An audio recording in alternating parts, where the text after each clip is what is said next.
Challenge. Well, you're back here. Again, this is UAAP 73 Women's Volleyball. You can see the crowd here at the arena. Tama si Ann, yellows and blues. Siyempre, UST yellow and black. Tanayan naman blue and white. And a really good sized crowd on our first day, first playing date here in the UAAP Women's Volleyball. Alam mong nag-antay yung mga tao eh. Of course, actually a lot of people are anticipating this day. That's right. Ako lang eh, sa mga social networks. Oo. Diba? Panayang tanong ng mga tao. And that's how popular volleyball is. As Ateneo scores another one. So get the updated stats news and the latest scores of your favorite ABS-CBN sports program. Follow us on Twitter, twitter.com/ABS-CBN Sports. Also, become a fan of the official ABS-CBN Sports page on Facebook. Ganyan naka-popular eh. Talagang nasa social network na lahat. Pag wala ka, out. Out ka. Oo. Wala kang friends.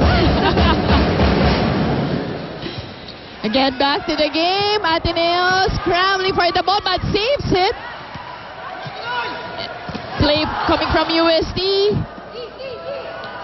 Hervasio with an open hit this time. Caballejo down the line. Lazaro is there. Hervasio blocked. It was Ortiz and De Baculangan on the block. Well, let's listen in to Coach Roger Coreab. Daming bolang dumadating sa'yo eh. So kailangan basta pumalo ka dun. Di ba rin ang mablock, wag lang not over. Yun naman ang usapan natin dyan. Di ba? Hayaan yung mablock. May coverage tayo eh. Kasi masyadong maraming opensang napupunta doon sa open. Hindi nakakapatay lahat yung palo ni Z. Ang problema kasi, hindi umaabot yung reception niyo doon sa unahan. Paano tayo makaka-play? Nauobligang i-open ang i-open eh. Tapos, nandito kapag nasa 4 ka, ang pasok mo doon sa tabi ng net, paano ka makakapalo niyan? Well, any thoughts on that last time out by Coach Roger? Well, clearly, Coach Roger just wants to reorganize his team. Tamang saan dapat ibigay yung bola, how they should receive the ball so that they would be able to execute a good offense. At this point, tama nga naman siya. Lee Hervasio is a good attacker, but if you're up against blockers like that, and you become very predictable by always giving the ball to her, mahihirapan kayong pumutos. Kumbaga, bantay na ng UST kung saan dadalhin yung bola. Well read already. So, siguro yung variety ng bibigay ni Jem, but it all starts off with a good reception. That's correct. Something that they have to work on at this point. That's right, but UST having good reception results to point. So again, Caballejo on the open hit, right smack in the middle of Ateneo's defense.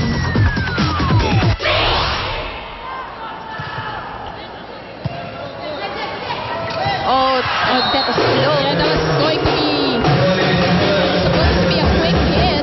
Didn't even go over the end, actually. Poor setting job there by Jem Ferrer. We'll expect quick plays here as Gretchen Ho is now in front for Ateneo. Once again, double quick. Acevedo on the tail end. Gretchen Ho by her lonesome. That's gonna be hard. That wasn't enough as Ortiz takes that point. You see it again, single block lang eh. At the least, dapat dalawa yung block. Yes. It should be a double block to stop a tall hitter like Ortiz. That's correct.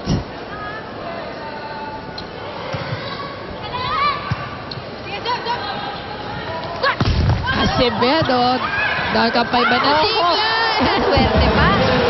second ball. Results to a point for UST. They're just smiling about it because they knew na hindi naman sinasadya. It's a lucky point there for UST. Really knowing where you are inside the court. That's Kahit true. nakatalikod ka, umikot ka. Talaga, a volleyball player needs to have a good sense of court. That was a violation on the part of Pasolini because, you know, these errors are really not helping their cause at this point. If you're going up against a team like UST, ang gusto mo dito maunahan sila eh. Parang hindi ikaw yung humahabol. That's right. And of course, Ateneo, really poor start for them.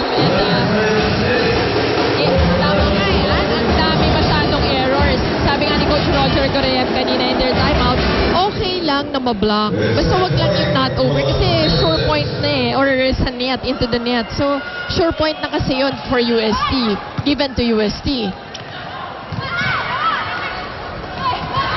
This time, it was Paul winning that joust.